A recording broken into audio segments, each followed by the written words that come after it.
Hello everyone and welcome back to another video. First of all, I would like to say that I'm sorry that for game 1 I completely forgot to hide results.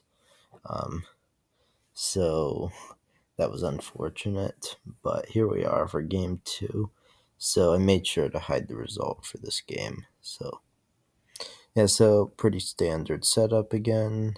Um, hmm, just Major up front, captain up front, otherwise pretty weak. If you remember last game, I rode majors on the flanks, so just trying to switch it up. Third row spy, general far from spy, captain colonel here to anticipate a major. Same bomb structure as last time. I do very much like this bomb structure.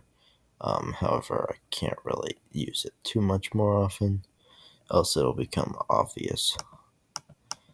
Anyway, so he scouts there, move up, find a minor there, and he starts lobbing with a major, of course. But he finds that corner bomb, so that could have been a lot worse. Gotta watch out for him. He will do that sometimes, so you have to be on guard. Comes here, and I'm figuring I just saw a major over here, so let's go take this piece. Is here. And I'm figuring, I thought this wasn't a kernel. It ended up being a kernel, of course. And then he pretty stupidly takes here. And I oblige myself, and I take a kernel. So now, this is fine now. I wouldn't say I'm doing great, but these are the types of positions I like to play. So, do this, and we end up trading. Scouts the kernel. So now he has a lot of information, but I'm up material. Take there. Do this. Sergeant.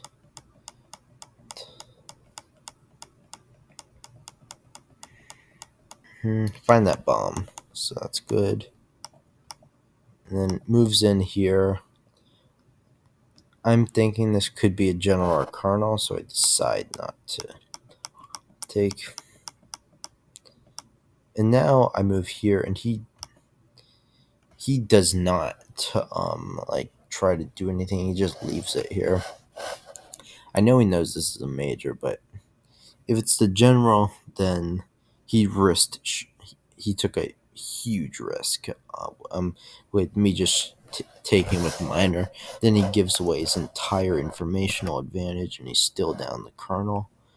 So I don't think that this is going to be the general. And if it's the colonel, then I could have the general right here, and I could come over and trap it. This could even be the general. So it seems to be quite a hefty risk to leave a colonel there, because it would leave me up 2. And that's not something that's going to be all that easy to come back from. So I decide that it's not going to be colonel or general, and I decide I want to take the chance and hit it. So I hit it, and it's a captain. So that's huge. That changes it from me trying to avoid trading off majors to keep my colonel advantage to me just being up a colonel, a sergeant, and a minor. So now we do this.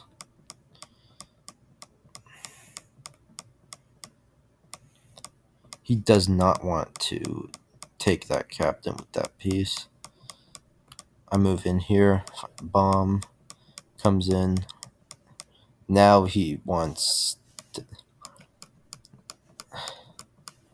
and now I know he didn't want me to hit with the minor, so I forced him to run away, and then I pin him against this corner bomb, hit, and it's the general. So that's very good. Takes there. I take there. Worried about a marshal here for obvious reasons. And also, one of the things I really realized when playing this setup out in practice is that the high minors really easily die. And now these miners serve as the only pieces that are there to potentially identify a marshal that would come down here. So what I've done is I've effectively put myself in a hole where I could be down 4 miners, and that would be a disaster, especially if he had a closed flag. So he scouts the general. I don't really mind this. The general was going to become very obvious. I move there, moves. He moves back, which makes me pretty convinced it's not the marshal. I hit there. So I would be willing to hit here, just because, like, if this were a sergeant, I would be fine with hitting and just giving him the piece and then seizing control of the lane. But since it's my third miner, I'm a little more cautious and I'm willing to take the risk with my colonel because I just find the odds that it's the marshal to be very low. So now he moves there, takes with captain. I don't mind that too much. Last captain for just diminishing my sergeant advantage from 2 to 1. It's a completely fine trade. So I move the miner up, thinking this is going to be a decent piece. I'm hoping that I can maybe sneakily open a tripod, but that doesn't end up happening. Now, moves there.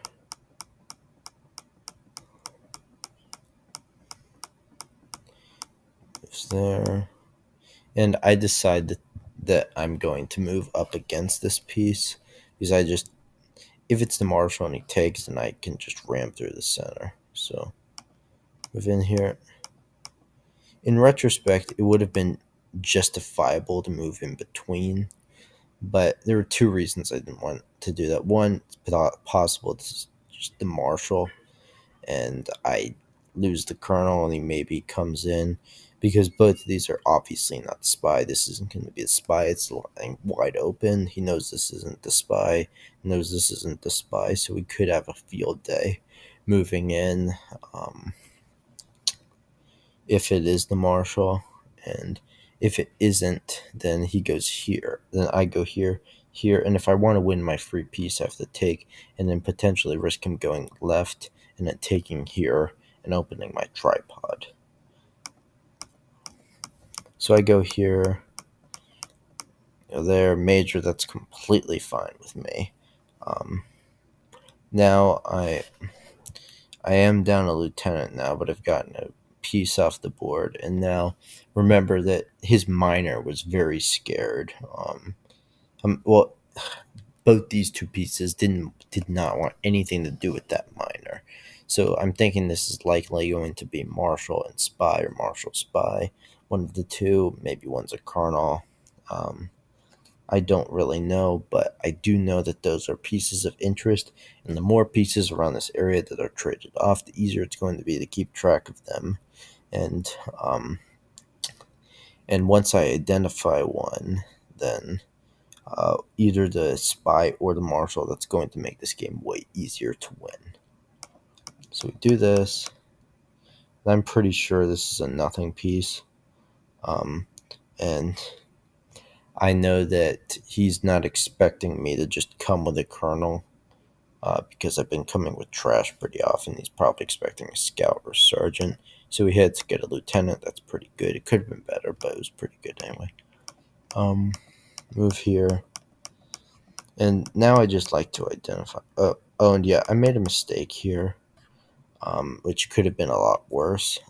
Moving this captain away allowed him to move in. And if this is the spy, and then it forces me to move, and because this is a pretty obvious moving piece, I take and he takes, and then potentially allows the spy or the major, which would be really bad. I don't have any bombs in the area. So he does this, and I takes, and then I'm very fortunate he doesn't go any farther. That would have ruined the game. So goes here. I'm expecting this to be a nothing piece, and I'm expecting this to be spy or marshal or colonel. Moves there. I'm effectively, with the scout, all I'm doing is making sure that he's going to have to show any piece that comes down here. So I do this, Who's captain there? Yeah. Alright, so we finally get movement in the center. Hits there, and that's the marshal. I hit there, and that's a major. So, notably, I was really considering during the game whether I would go left here and track with him or move up. I decided ultimately to move up because if I go left and he plays Marshall right, and then I have to go right. And he's going there, and he's able to actually pass pieces. Um, I say that I prefer to allow him to just pass the major than to be able to pass anything. So do it like this, and he's. This is something that I didn't go about this right at all. It's this is a tough decision to make because if I just go with Marshall immediately, I'm really, really worried he's going to a lot of these pieces. But of course, when I hesitate, he trades off the last minor, and he's up to lieutenant, only down the colonel. He can run around the lakes. He can have a lot of success. Also, he can have a lot of lotto success. Maybe if he's able to get the colonel lose, it could be a disaster. Um, because I don't have access to his flag anymore. Um, so, but I do decide. So I go here, trade, go here, there, and scouts there, takes, trades, and he actually he lottos here. It's a good lotto. Tripod's pretty obvious in my opinion, but he goes here, which I find to be a bad move. I don't really understand why he did that. The play here, in my opinion, is to come back, trade marshals. Well, actually, I'm thinking about this more now. What do you do in his shoes? Because the thing is, if you come back with the major, I come and I trap this major with my colonel, my marshal. I can use this colonel to stop pieces from it really advancing. I guess maybe you sacrifice. I guess maybe this is the right move, lottoing it like that. But I don't know. I'd have to think more about it. Anyway, so he moves there, and I know that the way this could be very bad for me is if he moves here and he has a colonel and we trade colonels, and then he has a minor at the ready. But that involves both his pieces being very well placed, which I think they probably aren't. Um, but anyway, come with there, and he just decides to outright lotto, which um, completely ends the game, and it really tells me that he didn't have the right combination over here, and he felt because of his setup that he really wasn't going to be able to fight on. So he decided to hope that I was doing something tricky with my flag. So anyway, that concluded the game. I got the win, and I went up 2-0 in this best of seven. So that was a huge win for me. And it puts me on the just 2 wins away from getting the sweep over him. So, just concluding thoughts about the game. I thought he played pretty well.